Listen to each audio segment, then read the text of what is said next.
සුබ දවසක්. මම ශකිල ප්‍රවීන්. අපි අද නිව්ටන්ගේ නියම ගැන කතා කරමු. මොනවද මේ නිව්ටන්ගේ නියම කියන්නේ? දන්නවද නිව්ටන් ඉදිරිපත් කළා තියෙනවා චලිතය පිළිබඳ නියම. ඒ කියන්නේ චලිතය වෙන්නේ මෙහෙමයි, බලය යෙදෙන්නේ මෙහෙමයි, බලය යෙදලා මෙන්න මේකයි වෙන්නේ කියලා ඔහු විසින් ඉදිරිපත් කළා දෙනවා නියම කීප. ඔහු මේක ඉස්සර කතා කරන අපේ නිව්ටන් නැවති විද්‍යුත ගැන. නිව්ටන් කවුද නිව්ටන් කියන්නේ? මොහු ඉපදිලා තියෙන්නේ 1643. මැරලා තියෙන්නේ කියන්නේ මැර යනවනේ. මිය ගියේ 1727. ඒ කියන්නේ 17 වෙනි ශතවර්ෂයේ 16 වෙනි ශතවර්ෂය 17 වෙනි ශතවර්ෂය අතර ජීවත් වුණු පුද්ගලෙක්. වැඩිම සේවාවක් කරන්න නැත්තේ මට හිතෙන විදිහට 16 වෙනි ශතවර්ෂ වෙන්න ඕනේ නේද? හරි බලන්න. පදිංචිය එංගලන්ත පදිංචිය වෙලා තියෙන්නේ. ජාතිකත්වය ඉංග්‍රීසි ජාතික. අධ්‍යාපනය කේම්බ්‍රිජ් විශ්වවිද්‍යාලය රාජකීය සංගමයේ ත්‍රිත්ව විද්‍යාලය කියන ජීවනම වැඩ කරන්නේ. අපිට වැදගත් වෙන්නේ ඒ කාලේ තමයි ප්‍රසිද්ධ වෙන්නේ ස්වභාවික දර්ශනීය ආදී රසායනික ආගමික චින්තනය වගේ දේවල් සඳහා. මෙහෙමනේ. අපි දැන් කලින් කියන්න කලින් දැන් අයින්නේ මේ චලිතය ගැන අපි කතා කරන්නේ. චලිතය කියන්නේ මොකක්ද චලිතය කියන්නේ? දැන් චලනය වෙනවනේ මොකක් හරි. මෙහෙම බලය කියලා දෙයක් තියෙනවා කියලා හිතන්න. අපි දැන් පාඩමකට තව හොඳට බැසේ නැහනේ. බලය කියලා එකක් තියෙනවා. ඒ බලය ඕන දෙයකට යෙදෙන්න පුළුවන්. බලය ඕන දෙයකට යොදන්නත් පුළුවන්. හරිද? හරිනේ බලය යොදන්න පුළුවන්. දැන් ඒ බලය යෙදීම ගැන තියෙන නියම තමයි මේ නිව්ටන්ගේ නියම. හරිද? වස්තුව චලනය වීම ගැන මේට කලිනුත් කටි කියලා තියෙනවා. කටේ කියලා තියෙනවා. පැරණි ග්‍රීක දාර්ශනිකයෝ කියන්නේ ඇරිස්ටෝටල් වගේ කට්ටිය කියලා තියෙනවා වස්තුව චලනය කිරීම සඳහා ඒ මත බලයක් යෙදිය යුතු බවද නැතිනම් මේ නිශ්චල පවතිනවා. මොකක් හරි චලනය කරන්න බලයක් යොදන්න එපයි. ඒක වැරදිනේ. සම්පූර්ණයෙන්ම හරි මතය. දැන් චලනය කරන්න අපි බලයක් යොදන්න ඕනේ. නැත්නම් ඒක නිශ්චලව තියෙනවා. එහෙම තමයි ග්‍රීක දාර්ශනිකයෝ විශ්වාස කරේ. පස්සේ කියන්නේ අවුරුදු 1000කට විතර පස්සේ ගැලීලියෝ කියන දාර්ශනිකයා ගැලීලියෝ කියන විද්‍යාඥයා ඔබ දන්නවා ඇති. ඔහු පරීක්ෂණ වලට භාජනය කරලා ඝර්ෂණ බලවලින් තොර වූ සෛද්ධාන්තික භෞතික ලෝකයක් කියලා එන හිතින් මවාගත්ත භෞතික ලෝකයක් ගැන සලකලා වස්තුව චලිතය පිළිබඳ වැදගත් ප්‍රතිඵලයක් ඉදිරිපත් කරා. මොකද මේ වස්තුවක චලිතය පිළිබඳ වැදගත් ප්‍රතිඵලයක් ඉදිරිපත් කරා කියන්නේ? වැදගත් ප්‍රතිඵලයක්? මොකද වැදගත් ප්‍රතිඵලය? ගැලීලියෝ අවුරුදු 2000කට පස්සේ මොකක් ගැන සලකා හිත වැදගත් ප්‍රතිඵලයක් ඉදිරිපත්. එහෙනම් බාහිර බලයක් බාහිර පිටින් ලැබෙන බලයක් ක්‍රියා කිරීමෙන් ඒකේ චලිතය වෙනස් කරන්නේ නැත්තම් මේ කියන්නේ බාහිර බලයක් මේ ඒකට යෙදිලා ඒකේ චලිතය ක්‍රියා වෙනස් කරන්නේ නැත්තම් ඒක නිශ්චලව තියෙනවා. නැත්තම් ඒක එකම වස්තුවක් නියත ප්‍රවේගයකින් චලනය වෙනවා. නියත ප්‍රවේගයක් කියන්නේ ප්‍රවේගය දුරේ අනිත් පැත්ත දුරට දිශාවක් නැහැ. හැරි හැරි යන්න පුළුවන් ප්‍රවේගයට කෙලින්ම. ඒ පාඩම ගැන ඔබට දැනුමක් තියෙන්න ඕනේ මේ පාඩමට එන්න. ඕකේ. එහෙනම් ප්‍රවේගයක් වද එකක් හරි ප්‍රවේගයකින් දිගම චලනය වෙනවා. ඒක නතර වෙන්නේ නැහැ. ඒක ඝර්ෂණ බල වලින් තොර සෛද්ධාන්තික භෞතික ලෝකයක්. හිතින්ම වගත්ත එක. මෙහෙම එකක් දැකරන්නේ නැහැ. සාමාන්‍යයෙන් හිමේ අපිට අඩුම අගය කියලා අපි සලකන්න පුළුවන්. මොකද හිමේ ඉතා වේගයෙන් යමක් ලිස්සා යනවා. ඒක අපි කරගන්න ආනත තලයක් වගේ එකක් අපි නිර්මාණය කරගන්නවා. නොනවති ගමන් කිරස්දා ඒවට ඉතින් ආනත තලයි ලොකු එකක් නිර්මාණය කිරීමේ පොඩි ප්‍රායෝගික ගැටලුවක් තියෙනවානේ. හරි. ඊළඟට ඔය නිව්ටන් කියන පුද්ගලයා මම කියන්නේ විද්‍යාඥයා. අපි දැන් පුද්ගලයා කියමු කියමු. මොහු ඉදිරිපත් කරන මේ චලිත පිළිබඳ නියම 3ක්. ඇයි නියම 3ක් ඉදිරිපත් කරන්නේ? ලොකු ප්‍රශ්නයක් නෑනේ. ඔහු චලිතය පිළිබඳ නියම 3ක් ඉදිරිපත් කරනවා. මේ චලිතය පිළිබඳ සලකලා නේද? චලිතය පිළිබඳ නියම 3ක් ඉදිරිපත් කරනවා. ඒකට නිව්ටන්ගේ නියම කියලා අපි හඳුන්වනවා. මේ චලිතය පිළිබඳ නියම ප්‍රින්සිපියා කියන ග්‍රන්ථයේ තියෙනවා. ඒ කියන්නේ ප්‍රින්සිපියා. මේ ප්‍රින්සිපියා කියන ග්‍රන්ථය තමයි ඔහු ඒක සඳහන් කරේ. මේකේ විශේෂත්වයක් තියෙනවා. මේකේ පළවෙනි නියම ගැලීලියෝ නියම වලට සමාන වෙනවා. ගැලීලියෝ කියන්නේ ඇරිස්ටෝටල්ගේ නියම වලට ඒක ටිකක් සමාන වෙනවා. හැබැයි අර නිශ්චලව පවතින බලයක් යෙදුවොත් චලනය වෙනවා කියලා තියෙනවා. ඒ වුණාට ඒක මේ නැත්තම් නිශ්චලව චලනය වෙනවා කියලාවත් මේක මේ ඒකාකාරී ගමන් මාර්ගයක දිගටම චලනය කියලාත් ඇරිස්ටෝටල් කියලා නැහැ. නැත්තම් ඒකත් අපිට සම්බන්ධ කරගන්න පුළුවන්. ඒවත් යොදාගත්තා කියලා අපිට හිතන්න පුළුවන් නිව්ටන් 1878 දී මේ චලිතය කියලා නියම ඉදිරිපත් කිරීම සම්බන්ධව. චලිතය පිළිබඳ නිව්ටන්ගේ නියම වල පළවෙනි එක විදිහට අපිට ගන්න පුළුවන්. මොකද්ද? නිව්ටන්ගේ පළවෙනි නියමය. නිව්ටන්ගේ පළවෙනි නියමය සඳහන් වෙන්නේ හැමදේම නිශ්චලව තියෙනවා. නැත්තම් ඒකාකාරී ප්‍රවේගයකින් යුතුව සරල රේඛාවක් දිග ගමන් කරනවා. ඒ කියන්නේ එක්ක නිශ්චලව තියෙනවා. එක්කෝ ඒකාකාරී ප්‍රවේගයකින් යුතුව සරල රේඛාවක් දිග චලනය වෙනවා. අර ගැලියුගේ නියම තමයි. හැබැයි මේක පොඩි කැලලක් තියෙනවා. මම දන්නේ මට පොතේ හම්බෙච්ච එක. මේක වෙනස් කරන්න පුළුවන් වස්තුව මත යෙදෙන බාහිර බලයකට පමණයි. ඒ කියන්නේ බාහිරින් යෙදෙනවනම් බලන්න. ඔබ බෝලය බිම දිගේ යවනෝ ඒ නතර වෙන්නේ නැහැ. ඒකට කිසිදු මොකක් බලයක් එන්නේ නැත්තම්. ඒක නතර වෙනවා. ඔබට බෝලයක් එනවා අධිවේගයෙන්. ඔබ බෝලය අල්ලනවා. ඒ කියන්නේ බාහිරව යෙදෙන බලයක්. ඒක වෙනස් කරනවා. ඝර්ෂණය කියලා බාහිරින් යෙදෙන බලයක්. ඒ බෝලේ චලිතය වෙනස් කරනවා. බෝලේ ගොඩක් උඩට විසික් කරපුවාම ඒකයි පල්ලෙහාට වැටෙනවා. මොකද්ද? බාහිර බලයක්. ගුරුත්වාකර්ෂණයේ පල්ලෙහාට ඇද ගන්න. ඒ වගේ මේ චලිත නිව්ටන්ගේ පළවෙනි නියමය බොහෝ දේවල් වලට ආදේශ කරන්න පුළුවන්. ඔබ උදාහරණයක් වශයෙන් ඔබගේ පෑන ඔබගේ මේස උඩ යම්කිසි ඒකාකාරී ප්‍රවේගයකින් යන්න කියලා හිතාගෙන පොඩි බලයක් දෙන්න බලන්න. සොමනේ යන්න පුළුවන් වෙන්න. ඒ යන ප්‍රවේගයෙන් මේක යනවද? නෑනේ. ඒක නතර වෙනවා. පොඩි වැඩි ප්‍රවේගයක් දුන්නොත් මැසින් හැපතට වැටෙන්නත් පුළුවන්. නමුත් ඒක ගානකට ප්‍රවේගයක් දුන්නොත් මේක යන්නේ නෑ. ඒ කියන්නේ ඒකේ ඝර්ෂණ බල. ඔබගේ මේසේ ඝර්ෂණ බල වලින් තොර නම් ඒක සෛද්ධාන්තික අපි හිතුවොත් එහෙම ඒක පෑනින් ගැහුව ගමන් ඒක නතර වෙන්නේ නැතුව දිගටම යන්න ඕනේ. බිත්තිය තියෙන්නත් බෑනේ. ඔව්. පොඩි තට්ටුවක් දැම්මත් ඒ කියන්නේ ඒක චලනය කරන්න පුළුවන් තට්ටුවක් දැම්මොත් ඒක යනවා. දෙවනි මේ ගැන අපි විශේෂයෙන් ඉදිරින් කතා කරනවා. මේක සරලව දැන් කතා කරමු. මොකෝ මේ පාඩම තියෙන්නේ වෙන බලවන්නේ නෙමෙයි. වස්තුවක් මත බාහිර බලයක් ක්‍රියා කිරීම නිසා එම වස්තුවේ ගම්‍යතාව වෙනස් වීමේ ශීඝ්‍රතාව යොදන බලයට අනුලෝමව සමානුපාතික වන අතර ගම්‍යතාව වෙනස් වන දිශාව බලයේ දිශාවම වේ. වත් කිව්ව ගන්න.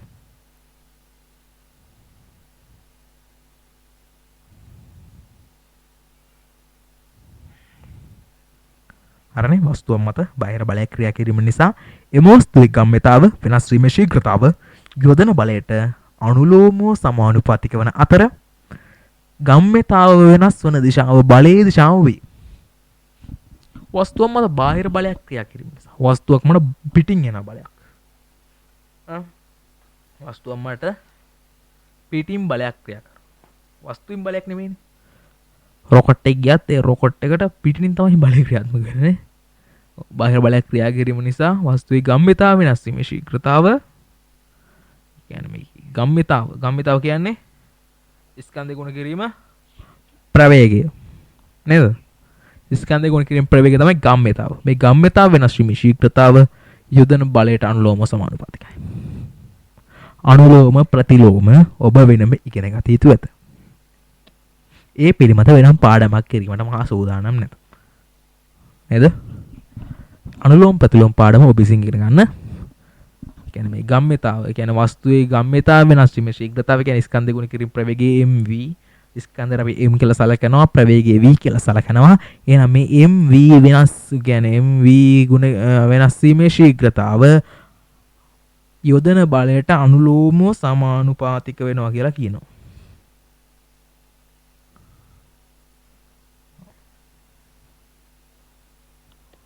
තේරුණාද?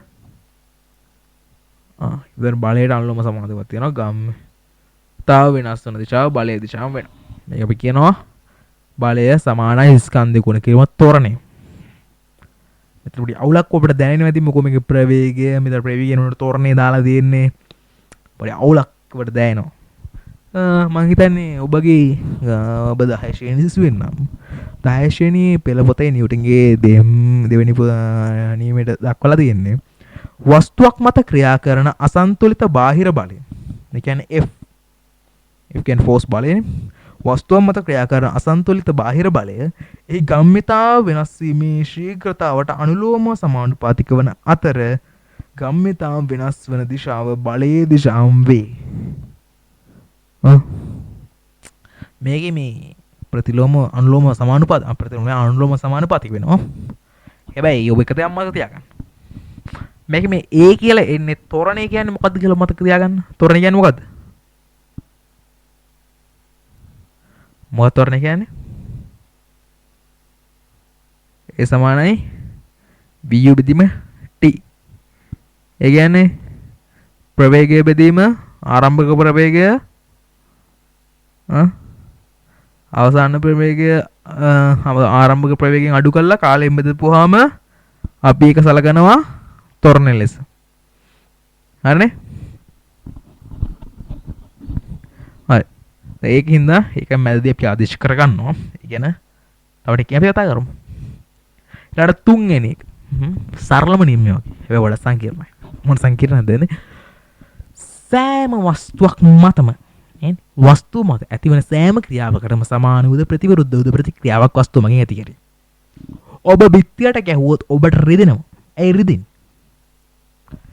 බිත්තිය ඒ තනියම දරාගන්නේ ඔබට ටිකක් දෙනවා. දීලා කන්නේ. අර රුපියල් 500ක් දුන්නාම ඒකිනු 250ක් දෙනවා වගේ. බිත්තිය නුටිය දරා ගන්න. ඔබ බිත්තිය හෙලෙනවා. ඔබට හයිය නැත්තම් එහෙම ඔබ හයිය නැති අතකින් අය ගැහුවොත් එහෙම ඔබට වඩා රිදෙනවා. හැබැයි ඔබ ශක්තිමත් අතක් නම් බිත්තිය හෙල්ලෙනවා. ඔබගේ අතට ටිකක් රිදෙන අඩුයි. ඒ කියන්නේ ඒක බිත්තිය වැඩියෙන් දරා ගන්න සිද්ධ වෙනවා. නේද? ඒ වගේ දෙයක් තමයි. ඒක වෙන කතාවක් නේ. හරි. සෑම ක්‍රියාවකටම ප්‍රතිවිරුද්ධ සමාන වූ ප්‍රතික්‍රියාවක් ඇති. රොකට් එකක් උඩ යනකොට රොකට් එකෙන් පහළට බලයක් එදෙනවා. එතකොට තමයි උඩට යන්නේ. ඔබ බැලුම් බෝලයක් හොඳට පුම්බලා ඒක පොඩයි ඇඟිල්ලට අරගෙන හිර කරලා වෙන්නන්න තියන්නේ නැහැ නේද? ඇඟිල්ලට අරගෙන හිර කරලා බැලුම් බෝලයක් අරගෙන මග අතේන ගන්න. අතෑරියොත් අර කාමරේ යනවනේ. කාමරේ යන්න නේ පොඩි වෙලාවක් යනවා. ඒක පොඩි බිම්බටයක් චූටි එකක් කිර කරොත් එහෙම වැඩි වෙලාවක් එක තියාගන්න අපිට පුළුවන්. මොකෝ එක කුලන් යන ප්‍රමාණය අපිට පොඩි කල්ලා වැඩි පීඩනයක් දෙන්න පුළුවන් නේද? ඒ වගේ.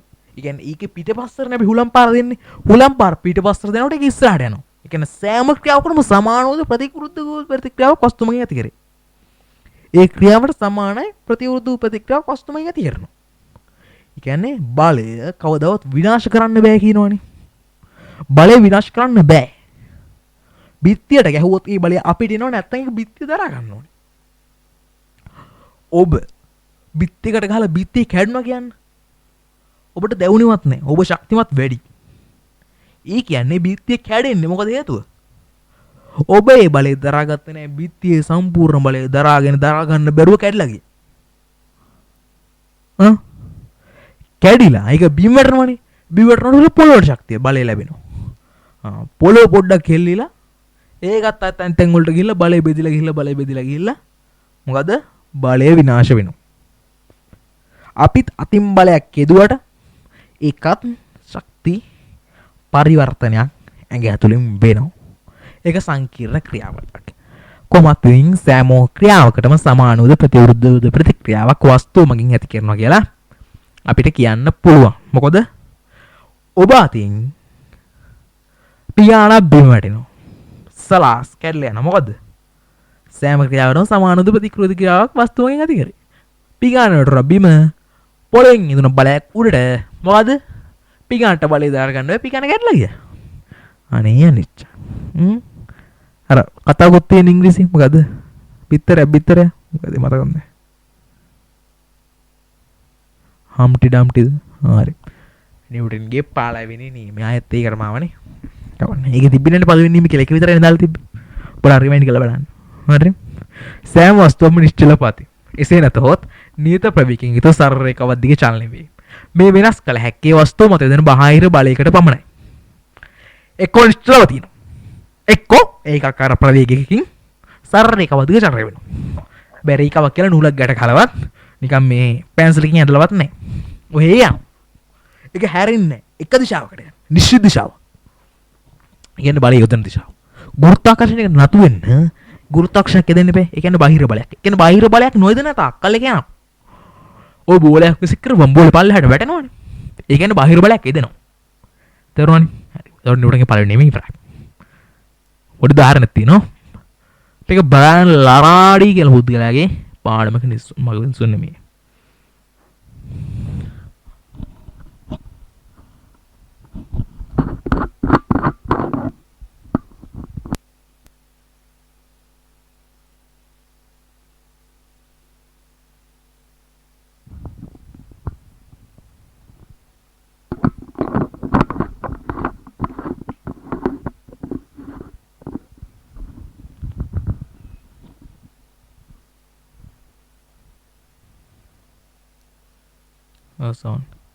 දැන් තියෙනවා මෙතන ඉදිරියේ බෝල තුනක් තියෙනවා.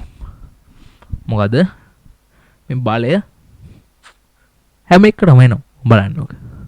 කියන්නේ මේ පොළවට අරගෙන දැන් බෝලේ තියලා තියෙනකොට බෝලේ මේසෙට බලයක් යදනවා මේසෙන් උඩට තව බලයක් යදනවා. හරිද? ඒක දැන් පෙන්වන්නේ. කියන්නේ මේසෙන් ඔබට සාමාන්‍යයෙන් ඔබට පන්ති කාමරය තුල මේ සරල සිද්ධාන්ත ඉගෙන ගන්න පුළුවන්. හරි? අපි යමු දැන් එකකින් අපි ගෝල්ෆ් එකට ගෝල්ෆ් නෙමෙයි මොකද්ද පහර දුන්නා කියලා. පහර දුන්නා මොකද වෙන්නේ? ඒ බලය සමානව බෙදිලා යනවා. අර සමානව තුන් පැත්තට බලය බෙදිලා යනවා. සමාන වෙන කියන්නේ ඒක වෙනස් වෙන්න පුළුවන්. මොකද තියෙන විදිහ අනුව. නේද? අන්න ඒ වගේ දෙයක් අපිට පළවෙනි නියමයෙන් සලකන්න පුළුවන්. බලය බෙදීම සම්බන්ධව ඒක වෙනස් වෙනවා. එහෙනම් දානක් නම් ඔබට හදන්න නැහැ පළවෙනි නියමයේ සම්බන්ධව. ඒ කියන්නේ නිව්ටන් 1යි නේ යොදන්නේ. ඒ වගේ තියෙන නිව්ටන් 1යි. ඒක බෙදීම් සම්බන්ධව ගණන් මම දන්නෙත් නැහැ. හරි. නිව්ටන්ගේ දෙවන නියමය. ඔක තමයි ඇන පරාලිය. පොඩක් අමාරුම නියමය කියලා වෙලසල ගන්න වෙනවා. මොකද නියම තුනයිනේ තියෙන්නේ. පළවෙනි නියමය නෑ දැන් නෑ. තුන්වෙනි නියමෙත්ෙන් කියන්න දෙයක් නෑ. හැබැයි ඉතින් දෙවන නියමේ නම් පුතොත් තියෙනවා. මොකද්ද? මේ F සමානයි ma කියලා එහෙමලා නිව්ටන් හොයාගෙන තියෙනවා. නේද? ටින්ගේ දෙවන නියමය.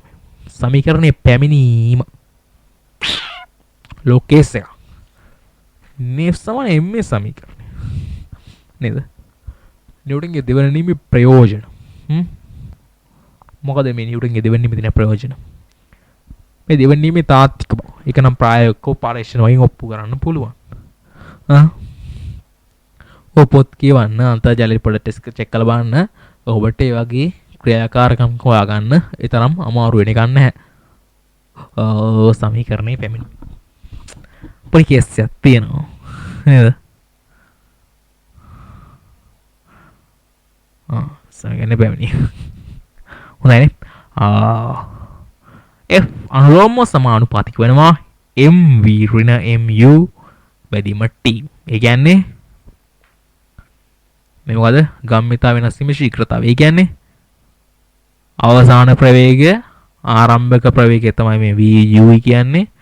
mv කියන්නේ ස්කන්ධයයි අවසාන ප්‍රවේගයයි ගුණ කරලා ඒක ස්කන්ධයයි ආරම්භක ප්‍රවේගයෙන් නැවත අඩු කරපුවාම එය නැවත t වලින් බෙදෙනවා. ඒ කියන්නේ කාලයෙන් බෙදෙනවා. එය f වලට සමානුපාතික වෙනවා කියලා මේ නිව්ටන් ප්‍රකාශ කරනවා. ඒකට අපි පරීක්ෂණාත්මක තහවුරු කරන්න පුළුවන්. ඒ කියන්නේ අපි තව ටිකකින් කතා කරමු. කියන්නේ සාමාන්‍යයෙන් මම හිතන්නේ පාඩමට මම එහෙම එකක් දාලා නැහැ. මම කියන්නම් කොහොමද ඒක වෙන්නේ කියලා. ඔබට පරීක්ෂණ කරන්න බැරි අන්තර්ජාලේ මොඩ පරීක්ෂා කරලා බලන්න. මට හමු වුණා. ඒ පරීක්ෂණ කරන හැටි ඔබ භෞතික විද්‍යාව කියන්නේ යන්ත්‍ර විද්‍යාව පොතක් තියෙනවා. ඒ මම හිතන්නේ ලක්ෂ්මන් දිසානායක කියලා කෙනෙක්ගේ. අන්නේ පොතෙන් මම දැක්කා තියෙනවා මේ F සමාන m පරීක්ෂණාත්මක සනාථ කිරීමක් ගැන. හරි. ඊළාට දැන් අපි කියමු සූත්‍රයක් අපිට සුළු කරන්න පුළුවන් නේ. මේක දැන් සුළු කරලා තියෙන්නේ. හරිද? මේක නිව්ටන් මේ වෙනස් කරපු ගන්නේ මේ හරි. F අනුලෝම සමානුපාතික වෙනවා කියුවා. අපි මේ කැලේ විතරක් ගමු. මේ කැලේ උන් කැලේ. මේ t එදින මේ වරන් ඇතුලේ මේ හරි මේක අයින් කළා දාන්න තව ෆිල්ටර් කර. දැන් මේක දිනවනේ. ඔව් මේ කැලේ ගම ඉස්සර. මේකේ දෙකේම m තියෙනවනේ. m කවදාවත් මේ යටෙන් ගුණ වෙන්නේ නැහැ නේ. මම යටේට කපන්න පුළුවන්. නේ. දෙකේම m තියෙන හින්දා මේ දෙකම m වලින් ගුණ කරන්න පුළුවන්. මෙතනට කොහොම දාන්න පුළුවන්. අපි ඉතින් මේකේ ප්‍රශ්නයක් නැති හින්දා මේක දෙපැත්තට දාලා m එක මෙතනට දැම්මම මේ විරණිය උපදිම t ගණන් අච්චර ගන්නන්න බෑ. ඊළඟට f1 ලොම සමාධි කරන m ඇයි m කියන්නේ? පාල ආරම්භක අවසාන ප්‍රවේගය අඩු කිරීම ආරම්භක ප්‍රවේගය කාලයෙන් බෙදපුවාම අපි හඳුන්වනවා මොකද්ද? ත්වරණය. ත්වරණ සංකේතය මොකද්ද? a. එතකොට ඒ දාන්න. එතකොට f අනුලෝම සමානුපාතික වෙනවා m එකට. විශේෂ දෙයක් නැහැ මෙතන. ගොඩක් කට්ටිය මේක බොහොම අමාරු කියලා සලකනවා. නේද? මේක ගත්ත හැටි කියන්න නිව්ටන්ගේ පළවෙනි නිව්ටන් නෙමෙයි. මොකද සමීකරණ වල පළවෙනි සමීකරණය. මොකද මේ සමීකරණ ඔබ හිතා ගන්න. මට සමීකරණ ඕගේ නම් තමයි මම තමත වෙන්නේ හැමතිස්සෙම වගේ. හරි මතක් වුණාම කියන්න. මතක් වුණාම කියන්න දැම්ම කියන්නද? මතක් වුණාම කියන්න දැම්ම කියන්නද? චලිත සමීකරණනේ චලිත සමීකරණ. ඒ චලිත සමීකරණ වල පළවෙනි සමීකරණය මම හිතන්නේ v සමාන යොදන at. ඒ කියන්නේ ත්වරණය. ත්වරණය නෙමෙයි. මොකද? ඔව් ත්වරණය. හරිනේ.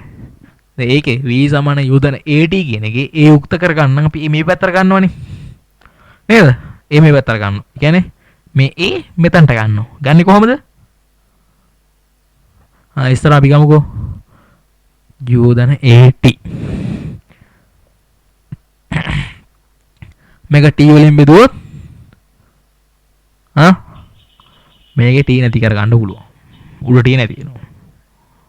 එතකොට u ධන a බෙදීම t සමානයි v. හරිනේ. නෑනේ u ධන vt. ඒතර මෙතන vt වෙනවා. හරිද? ඕකේ. එතන මෙතන v වලින් බෙදෙනවා. ඉස්සරහ මේ ඒක තියනවනේ ධන a කියන එක. එතන මේ පැත්තට ගන්න. එතන මේක ඍණ එකක් වෙනවා. v එක මේ පැත්තට ගන්නවා. හරිද? ඔබ සමීකරණය හදලා බලන්න. ඔබට මේක දැනගන්න පුළුවන්. එච්චර අමාරු දෙයක් නෙමෙයි. ඊට පස්සේ කොහොම හරි f අනුලෝම සමානුපාතික වෙනවා. m එකට. එතන f සමාන m කියලා අපි k k කියලා නීතියක් දාලා හදනවා. මොකද මේ k කියන නීතිය? මොකද මේ k කියන්නේ? ඒක අපි කියන සමානුපාතික නීතිය. අපි කියනවා f සමාන 1 කියන්නේ මේ නිව්ටන් 1යි. f කියන්නේ නිව්ටන් 1ක් කියලා සලකලා. m කියන්නේ කිලෝග්‍රෑම් 1ක් කියලා සලකලා. ඒ කියන්නේ මේ ත්වරණයත් තප්පරයට මීටර 1ක් කියලා සලකලා අපි ඒක ආදර්ශ කරනවා k ට k කියලා අරගෙන k සමානයි 1යි කියලා ගන්නවා. එහෙනම් මේ ඔක්කොම එකක් එක එක තියෙනකොට ඒක සමාන වෙනවා කියලා කියනවා. කියන k කියන නියතයකට එක සමාන කරගන්න.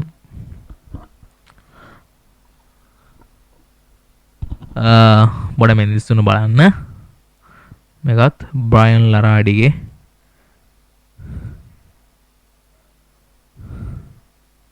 පාඩමක නිදසුන්. මෙතන තියෙන ෆොටෝ හොඳට බලා ගන්න. කිලෝග්‍රෑම් 50ක කිලෝග්‍රෑම් 50ක වස්තුවක් මොව අදිනවා. ඒකාකාරී බලයක් කියන්නේ එක බලයක් විතර. අපි කියමු නිව්ටන් 21 වගේ බලයක් විතර 20 නෙමෙයි. හරි කොහොම හරි බලයක් විතර ඔහු ඒක අදිනවා. දැන් ඒ බලයම දලා ඔහු කිලෝග්‍රෑම් 100ක් අදිනවා. කිලෝග්‍රෑම් 100ක්. ඉස්සර බැද්දේ කිලෝග්‍රෑම් 50ක්. දැන් මොහොත දෙනවා කිලෝග්‍රෑම් 100ක්. 100ක් ඇද්දොත් ඉස්සර වගේ වඩා වේගය අඩුයි. මොකෝ ඉස්සර වේගකින් ඇද්දා. මොකෝ එතන කිලෝග්‍රෑම් 50යි තිබ්බේ. නේද? දැන් මේ වගේ දෙයකින් අපිට ඒක පරීක්ෂණාත්මකව සනාථ කරනවා වගේ දෙයක් තමයි මෙතනත් කියවෙන්නේ. ඔබ ඒක පරීක්ෂණාත්මකව කරලා බලන්න පුළුවන්. ඔබ අන්තර්ජාල පරීක්ෂණ කරලා බලන්න ඒ වගේ පරීක්ෂණ කරන්නේ කොහොමද කියලා. ඕන අපිට නැවත මම මේ වීඩියෝ එක වෙන්නන්නම්. කිලෝග්‍රෑම් 50ක වස්තුවක් කිලෝග්‍රෑම් 100ක වස්තුවක් අදිනවා. ඇද්දාම 50 වස්තුව අදගෙන යනවා. දැන් ඒක එතා ඉක්මනින් අදිනවා. ඒ කියන්නේ බලයයි ඒ බලය සමානුපාතික වෙනවා. මොකද්ද? ස්කන්ධයද නෑනේ. ත්වරණයේ ස්කන්ධයේත් ගුණිතයට. නේද? පොඩ්ඩක් හිතලා බලන්න. මොකෝ ඒක සම්පූර්ණයෙන්ම පැහැදිලි කිරීම මම හිතන්නේ තාම අසීරු කාර්යයක්. මොකෝ මේක තේරුම් ගන්න පුළුවන්. මේක කියන එක ගොඩක් අසීරුයි. මොකෝ මේක නිකන් සමීකරණයක්නේ. අර x සමාන x කොහොමද මේ පැත්තට ආව වගේ අහන එක නේ මේක තියෙන්නේ. මේක සමීකරණය. ඒ සමීකරණය ඔබ තේරුම් ගන්න ඔබ විසින්. ඔබ මේ f සමාන m කියන එක පැත්තක ලියාගෙන මේ වීඩියෝ එක දෙපාරක් තුන් පාරක් බලන්න. මෙතන මවුස් එක තීතිය මේ හරියට මවුස් එක තීතිය මේ වෙලාව බලලා ඒ හරියට පොඩ්ඩක් ඕක බලන්න. නිද්ද පාරක් තුන් පාරක්. එතකොට ඔබට තේරෙයි මේක වෙන්නේ කොහොමද කියලා. නැත්නම් මතක තියාගන්න එක. එච්චර මම හිතන්නේ අමාරු දෙයක් නෙමෙයි. හරි. දෙවන නියමයේ නිර්වචනය. මොකද්ද මේ දෙවෙනි නිර්වචනය? වස්තුව මත බාහිර බලයක් ක්‍රියා කිරීම නිසා එම වස්තුවේ ගම්මිතාව වෙනස් වීමේ ශීඝ්‍රතාවය යොදන බලයට අනුලෝම සමානුපාතික වන අතර ගම්මිතාව වෙනස් වන දිශාව බලයේ දිශාව වේ. ඒ කියන්නේ වස්තුව මත බාහිර බලයක් ක්‍රියා කිරීම. ඒ කියන්නේ වස්තුව පිටින් බලයක් එනවා. ඒ කියන්නේ තියෙන තැන කියන්නේ වස්තුවෙම නෙමෙයි වස්තුව පිටින් බලයක් ක්‍රියා කිරීම නිසා වස්තුවේ කියන්නේ පිට ඇතුළෙන්ම බලයක් එනවා නම් අපි ඒක සලකන්න පුළුවන් මොකද්ද මේ තුන්වෙනි නියමයට දාලා වස්තුව පිටින්නේ බාහිර බලයක් ක්‍රියා කිරීම නිසා වස්තුවේ ගම්මිතාව වෙනස් වීම ශීඝ්‍රතාව. ගම්මිතාව කියන්නේ මොකද්ද? ස්කන්ධ ගුණ කිරීම ප්‍රවේගයනේ. ඒ ගම්මිතාව වෙනස් කිරීම ශීඝ්‍රතාව කියන්නේ තා එක කාලයකදී කියන්නේ තප්පරයකදී වෙන එකනේ. ඒ කියන්නේ තප්පරයකදී වෙන කාලය ඒකනේ කියන්නේ. අන්න ඒක. ඒ කියන්නේ මොකද්ද? ආරම්භක ප්‍රවේගයේ ස්කන්ධයේ ගුණිතය අඩු කරන අඩු කරනවනේ මොකද්ද මේ අවසාන ප්‍රවේගය. අවසාන ප්‍රවේගයෙන් ආරම්භක ප්‍රවේගය අඩු කරනවා. ඒ කියන්නේ ස්කන්ධ ගුණිතය කියන්නේ දෙකේම. ඊට පස්සේ කාලයෙන් බෙදෙනවා. එතකොට මේක ශීඝ්‍රතාවයක් වෙන්නේ නේද? ඒ ගම්මිතාව වෙනස් වීම ශීඝ්‍රතාව. හරිද? යොදන බලයට අනුලෝම සමානුපාතික. කියන්නේ බලයට අනුලෝම සමානුපාතික වෙනවා. දැන් මෙච්චරලා කතා කරේ ඒකනේ. මං හිතන්නේ ඔබට ඒක තේරුම් යන්නේ නැති. නැත්තම් මේ පාඩම දෙපාරක් තුන් පාරක් බලන්න. එහෙමත් තේරුන්නේ නැත්තම් ඔබගේ පොත් හොඳින් පරිහරණය කරන්න දෙපාරක් කියවන්න. තේරුම් නැත්තම් තව පාරක් කියවන්න. තේරුම් නැත්තම් තව පාරක් කියවන්න. හත් පාරක් විතර කියලා ඒත් තේරුම් නැත්තම් කයෙන් හරි අහන්න.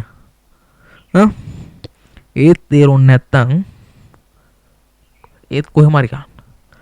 කොහොම හරි ඔබට අන්තර්ජාලය යූස් කරනවා කියන්නේ දැන් මේක වීඩියෝ එකල වෙන්නත් වෙන්නේ ඔබට අන්තර්ජාලයෙන්නේ. මට කවුරුහරි දෙන්නත් පුළුවන් මේක. මේක අන්තර්ජාලයෙන් ලැබෙන්නත් පුළුවන්. කවුරුහරි යාළුවෙක් දෙන්නත් පුළුවන්.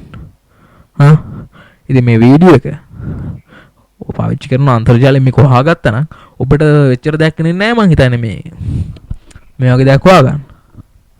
මම හිතන්නේ සිංහල භාෂාවෙන් තියෙන පාඩම් නම් ඉතාමත් අල්පයි. මම හිතන්නේ මේ ඊටීචර් කියලා සංකල්පයක් ඩයලොග් වලින් ළඟදී ආරම්භ වුණා.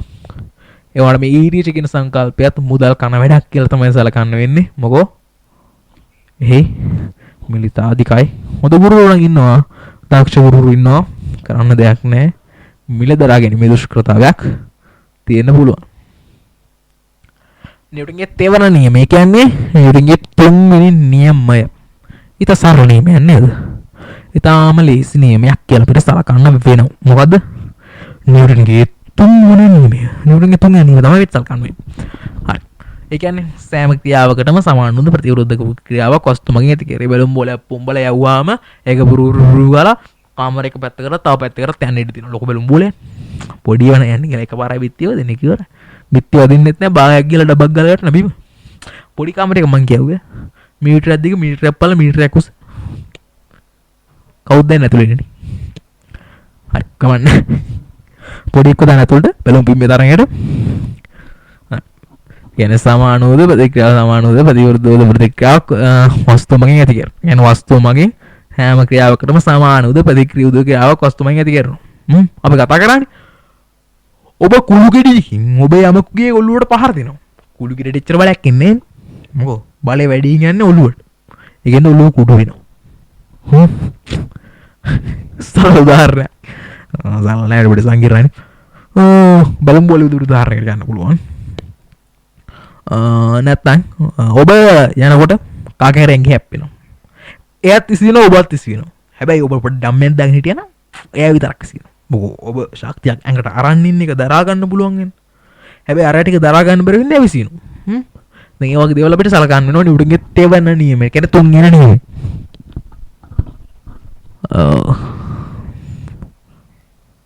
මේ උදාහරණ බලමු. මේක බ්‍රෑන්ලා රඩි පාඩම එකක්.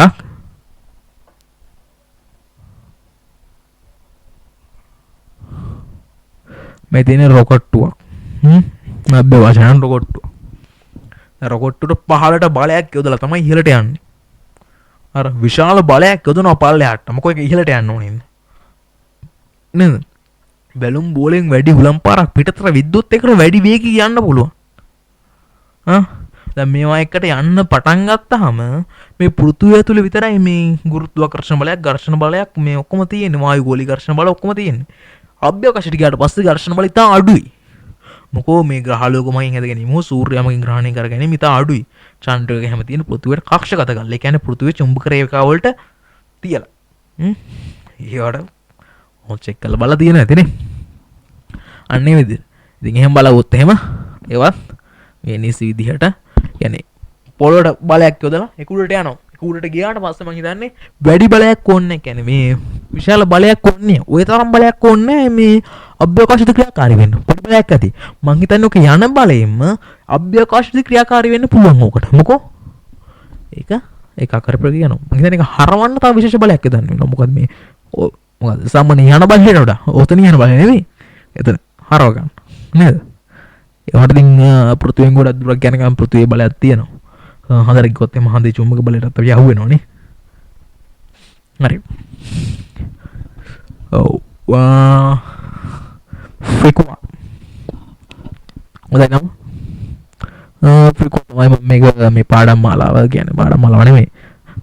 මගේ වැඩසටහන් කියන්නේ මගේ අධ්‍යාපනික හැම මගේ දෙයකටම මොකද දාන්නවා තමයි ෆ්‍රිකුවා. ඒකේ තේරුම මම පස්සේ කියන්න. නේද? freedom question. හරි. මේ නර්බුක් කොලම ස්තුති කියලා මම දාලා දිනවනේ. සිංහල এডুকেෂන් ලස්සනයි දිය. හරි. මම දැක් කියන්න. විශේෂ දෙයක්. මම මේක ටයිප් කරන්නත් හේතුනේ ඒක මොකද දිගයිනේ. මේ පායන ටයිප් කරන්නේ විඤ්ඤාණ වැරදිනේ. මේක මම දැක්කනේ අමාරුයි. හරි. විද්‍යාව පූර්ණ හෝ අසත්‍ය නොවේ. පොඩ්ඩක් කියව ගන්නවා. විද්‍යාව පූර්ණ සත්‍ය හෝ අසත්‍ය නොවන බවත්, එහි ඇති කරුණු හැම විටම වෙනස් වීමකට භාජනය වෙන බවත්, බොහෝ විට විඥානයේ වල්ලන බවත්. කියන්නේ විඥානය කියන්නේ අපි හිතින් හිතන දේවල්නේ. අපි ලෝකෙ මෙහෙමයි කියලා හිතනවා. හැබැයි ඒක පරීක්ෂණාත්මක ඔප්පු කරන්නේ විද්‍යාවෙන්. හරිද? ඒක බොහෝ විට විඥානයේ වල්ලන. කියන්නේ අපි හිතන එක ගොඩක් වෙලාවට වල්ලන්න පුළුවන් නේද? ඒක තේරුම් ගන්න බැරි බුද්ධිමතුන් වීමට දඟලන පිරිසක්. ඔබ දකින්න ඇති විශ්වර පත්තරේ හවුද? හොඳ අපේ ප්‍රවාද ලිපිය ලියන්නේ නේද? විද්‍යාවයි බුද්ධ ආගමයි කලවම් කරනවා අති ලස්සනට.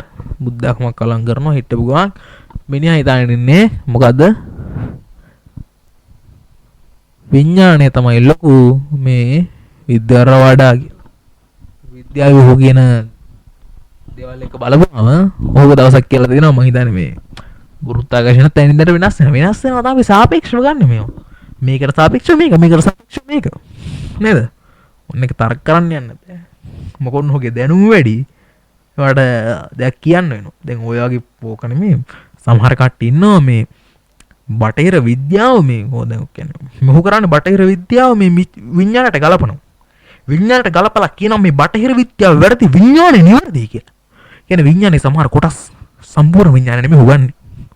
නේද? ඌ අපාය ගැන මම හිතන්නේ කියලා තිබ්බා මගේ තකස. මේ වගේ දේවල් තියෙනවා. සමහර කට්ටිය මේ විද්‍යාව අසත්‍ය විද්‍යාව බොරු ඌව තාම ලපටි ලාමකයි ලදරු. බුද්ධාගම ලදරු. උනේ සමයි. බුද්ධාගම කියන්නේ ආගමක්. ඒ විඥානික වෙන්න පුළුවන්. හැබැයි විද්‍යාවත් එක්ක ගලපන්න යන්න එපා කවදාවත්.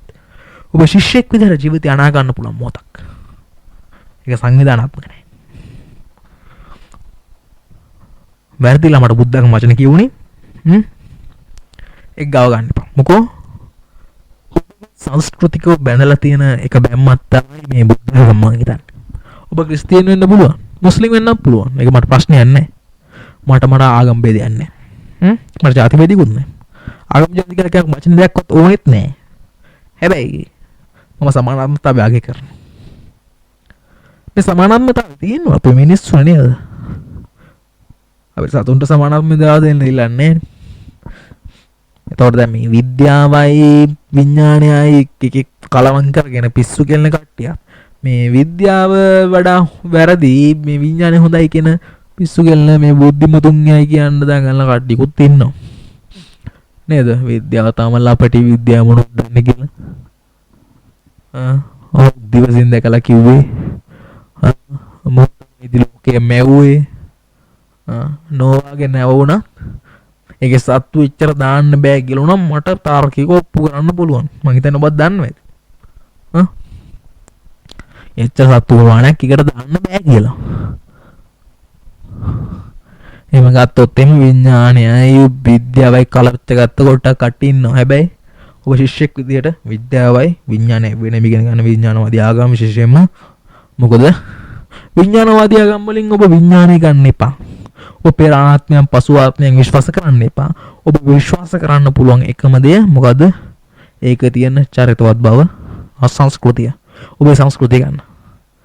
ඔබ සංස්කෘතියෙන් ඔබ යහපත් මිනිසෙක් කරනවා. බොහෝ විට නේද? බොහෝ විට ඔබ යහපත් මිනිසෙක් කරනවා.